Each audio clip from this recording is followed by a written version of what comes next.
ஆர்மிஸே இல்லாத கண்ட்ரிஸா? நான் சொல்ல போற இந்த 5 கண்ட்ரீஸ்க்கும் ஆர்மியே கிடையவே கிடையாது. அப்பேற்பட்ட 5 கண்ட்ரீஸ் என்ன அப்படின்றத டீடைல்டா இந்த வீடியோல பாத்துடலாம். பொதுவா இந்த ஆர்மி ஃபோர்ஸ் அப்படின்றது ஒரு கண்ட்ரியை பாதுகாக்கிறதுக்காக இருக்கக்கூடிய ஒரு ஃபோர்ஸா இருக்கு. அந்த கண்ட்ரிக்கு அகைன்ஸ்டா ஏதாவது ஒரு பிரச்சனை, வார் வருது அப்படின்னா ஃபர்ஸ்ட் இவங்க தான் போய் நிக்க போறாங்க. வார் வர்றதுக்கு முன்னாடியே பாதுகாக்கிறதுக்காக தான் ஆர்மி அப்படின்ற ஒண்ணுமேவும் இருந்துட்டு வருது. ஸோ நம்ம கண்ட்ரியுடைய பார்டர்ஸ்ல ஆர்மி ஃபோர்ஸ்லாம் இருப்பாங்க. நம்ம கண்ட்ரிக்கு வேற ஒரு கண்ட்ரில இருந்து எந்த ஒரு பிரச்சனையும் வந்துடக்கூடாது அப்படின்ற ஒரு முன்னேற்பாடாக தான் ஆர்மிஸ்லாம் வந்துட்டு இருக்கிறாங்க. இதுக்காக ஒரு சிலர் சின்ன வயசுல இருந்தே அது மேல இருக்கிற கனவுல, நாட்டு மேல இருக்கிற பற்றுல, நாட்டு மக்களை பாதுகாக்கணும் அப்படின்றதுக்காக குடும்பம், பிள்ளை, குட்டி எல்லாத்தையும் விட்டு சோறு தண்ணி இல்லாம நம்ம நாட்டினுடைய எல்லையில நம்ம இங்க சந்தோஷமா இருக்கணும்ன்றதுக்காக அவங்க வந்து நிறைய வேலை பார்த்துட்டு இருக்கிறாங்க, கஷ்டப்பட்டுட்டும் இருந்துட்டு இருக்கிறாங்க. அப்பேற்பட்ட கஷ்டம், அவங்களுடைய கஷ்டங்கள்லாம் நினைச்சு பார்க்கும் பொழுது ரொம்பவுமே சோகமா தான் இருக்கும். முக்கியமா அவங்களுடைய ஃபேமிலி மெம்பர்ஸ் கிட்ட அவங்களை எவ்வளவு மிஸ் பண்றாங்க அப்படின்லாம் கேட்கும்போது நம்மளுக்கு கண்ணில் தண்ணியே வந்துடும். அந்த அளவுக்கு வீட்டுல இருக்கிற ஒரு பையன், மூத்த பையனா இருக்கலாம், இல்ல ரொம்ப செல்ல பையனா இருக்கலாம், ஆர்மிக்கு அனுப்பிச்சிட்டு தாய் தந்தையா இருக்கட்டும், இல்ல அந்த பையனுடைய மனைவியா இருக்கட்டும், கணவர் இந்த நாளைக்கு தான் வருவாரு, அது வரைக்கும் நம்ம காத்துட்டு இருப்போம் அப்படின்னு அவங்க வெயிட் பண்ணிட்டு இருக்கிற ஏக்கம். ஒரு சில மனைவிமார்கள்லாம் கணவனை இழந்து, தாய்மார்கள்லாம் தன்னுடைய குழந்தையை இழந்து நிறைய நிறைய சோக கதைகள் தான் வந்துட்டு நம்ம கேள்விப்பட்டிருக்கிறோம் ஆர்மியுடைய குடும்பத்தின் பட்சத்துல. ஆனா அப்பேற்பட்ட ஆர்மிஸ் எல்லாருமே நம்ம நாட்டுக்குள்ள சந்தோஷமா இருக்கணும்ன்றதுக்காக பார்டர்ல நின்று நமக்காக வேலை பார்த்துட்டு இருக்காங்க. ஆனா அந்த ஆர்மிஸே இல்லைன்னா அவங்களுடைய கஷ்டமும் இல்லல்லப்பா அப்படின்ற மாதிரி 5 நாடுகள் வந்துட்டு ஆர்மியே இல்லை அப்படின்னு சொல்லிட்டு ஆர்மி இருந்ததையும் அபாலிஷ் பண்ணியிருக்கிறாங்க. அதுல நம்பர் 5 எந்த கண்ட்ரி அப்படின்னு பாத்தீங்கன்னா அண்டோரா. யூரோப் அப்படின்ற கண்டத்துல இருக்கிற ஒரு கண்ட்ரியா தான் அண்டோரா பார்க்கப்படுது. அண்டோரால எந்த ஒரு ஆர்மி ஃபோர்ஸும் இல்ல. அவங்களுக்கு ஒருவேளை ஆர்மி சப்போர்ட் தேவைப்பட்டுச்சு அப்படின்னா ஸ்பெயின் அல்லது பிரான்ஸ் உடைய ஆர்மி ஃபோர்ஸை வந்துட்டு யூஸ் பண்ணிப்பாங்களாம். ஸோ நான் சொல்றேன், இந்த கேட்டகரி ஆஃப் கண்ட்ரீஸ்ல ஒரு சிலர் ஆர்மி ஃபோர்ஸ் வந்துட்டு வச்சுக்காம பக்கத்துல இருக்கிற கண்ட்ரீஸோடைய ஹெல்ப் எடுத்துக்கிறாங்க. ஒரு சிலர் ஒரு சில வகையில வந்துட்டு அவங்களுடைய கண்ட்ரியை பாதுகாத்துக்கிறாங்க. இந்த மாதிரியான எல்லா வகைகளையுமே டீட்டெயிலா பார்க்கலாம். ஸோ இந்த அண்டோராவை பொறுத்த மட்டும் அவங்க வந்து ஸ்பெயின்லனா பிரான்ஸ் கிட்ட இருந்து ஹெல்ப் கேட்டுக்குவாங்க, சப்போர்ட் கேட்டுக்குவாங்க. அந்த மாதிரி ஒரு ஒத்துமையான ஒரு பக்கத்து நாட்டு கண்ட்ரீஸ் எல்லாத்தையுமே ஃப்ரெண்டு பிடிச்சி வச்சிருக்கிறதுனால இவங்களுக்குன்னு தனியா எந்த ஒரு ஆர்மி ஃபோர்ஸும் கிடையாது. நம்பர் 4ல இருக்கிற கண்ட்ரி எது அப்படின்னு பாத்தீங்கன்னா ஐஸ்லாந்து. இதுவுமே யூரோப் அப்படின்ற கண்டத்துல இருக்கிற ஒரு கண்ட்ரியா தான் பார்க்கப்படுது. இவங்களுக்கும் செப்பரேட்டா ஒரு ஆர்மி ஃபோர்ஸ் கிடையாது.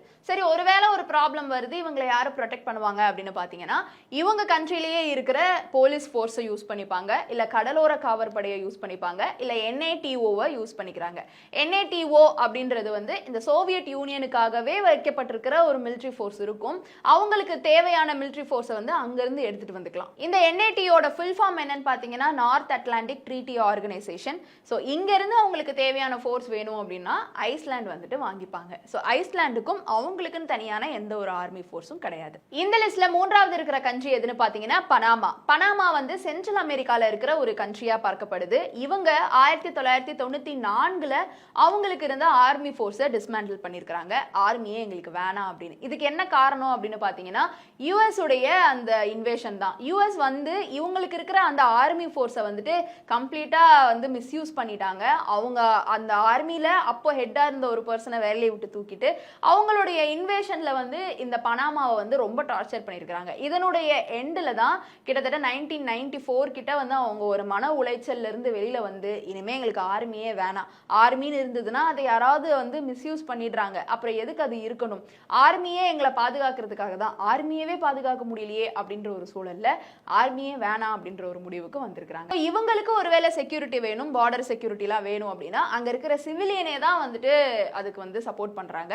ஸோ பப்ளிக் ஃபோர்ஸை வச்சு தான் இவங்களுடைய நாட்டை வந்து பாதுகாத்துட்டு இருக்காங்க. இந்த லிஸ்ட்ல 2வது இருக்கிற கண்ட்ரி எதுன்னு பாத்தீங்கன்னா கோஸ்டாரிக்கா. இதுவுமேவும் சென்ட்ரல் அமெரிக்கால தான் இருக்கு. இவங்க 1948ல இவங்களுக்கு இருக்கிற மிலிட்டரி ஃபோர்ஸை அபாலிஷ் பண்ணியிருக்காங்க.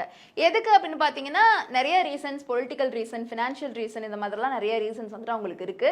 ஸோ 1948ல இந்த சிவில் வார் அவங்க வின் பண்ணதுக்கு அப்புறமா எங்களுக்கு மிலிட்டரியே வேணாம்ப்பா அப்படின்னு ஒரு கும்பிடு போட்டு மிலிட்டரியை அபாலிஷ் பண்ணியிருக்காங்க. ஸோ இவங்க தான் ஃபர்ஸ்ட் கண்ட்ரி இந்த வேர்ல்ட்லயே பார்க்கப்படுது மிலிட்டரி வேணான்னு சொன்ன ஒரு கண்ட்ரியா பார்க்கப்படுது. இந்த லிஸ்ட்ல நம்பர் 1 இருக்கிற கண்ட்ரி எதுன்னு பாத்தீங்கன்னா Vatican city. So Vatican city எதனால அப்படின்றது உங்களுக்கே தெரிஞ்சிருக்கும். ரொம்ப சின்ன கண்ட்ரி, அங்க இருக்கிற மக்கள் தொகையே 200-300 விரல் விட்டு எண்ணிரலாம், அந்த மாதிரி தான் இருக்கிறாங்க. ஸோ இவங்களுக்கு ஒருவேளை ஃபோர்ஸ் வேணும் அப்படின்னா ஸ்விஸ் கிட்ட இருந்து அவங்க ஹெல்ப் வாங்கிப்பாங்க. இவங்க ஃபோர்ஸ் மட்டும் கிடையாது, ஈவன் ஹாஸ்பிட்டல் ஃபெசிலிட்டி கூட பக்கத்து கண்ட்ரிக்கு தான் போயிட்டு வராங்க. அந்த மாதிரி ரொம்ப குட்டியான சிட்டியா பார்க்கப்படுது இந்த வேட்டிகன் சிட்டி. ஸோ அவங்களுக்குமே தனியா ஒரு ஆர்மி ஃபோர்ஸ் கிடையாது. ஸோ நான் சொன்ன இந்த 5 கண்ட்ரீஸுக்குமே தனித்து ஆர்மி ஃபோர்ஸ் அப்படின்றது கிடையாது. ஒரு சிலர் அந்த பொதுமக்களுடைய சப்போர்ட், அதாவது மொத்தமா சேர்ந்து வாங்கடா பந்தயத்துக்கு செஞ்சு பார்த்துருவோன்ற மாதிரி நிற்கிறாங்க. ஒரு சிலர் அவங்க கிட்ட இருக்கிற அந்த போலீஸ் ஃபோர்ஸ் இல்ல கடலோர காவற்படை இல்ல NATOடைய ஹெல்ப்பை வாங்கிக்கிறாங்க. ஒரு சிலர் பக்கத்து நாட்டு ஹெல்ப்பை வாங்கிக்கிறாங்க. ஒரு சிலருக்கு தேவையே இல்லை, நாங்களே பார்த்துக்கிறோம் அப்படின்ற மாதிரி இருக்கிறாங்க. ஸோ இதன் அடிப்படையில் இந்த ஆர்மியே இல்லாத கண்ட்ரி அப்படின்றத நீங்க எப்படி பார்க்குறீங்க?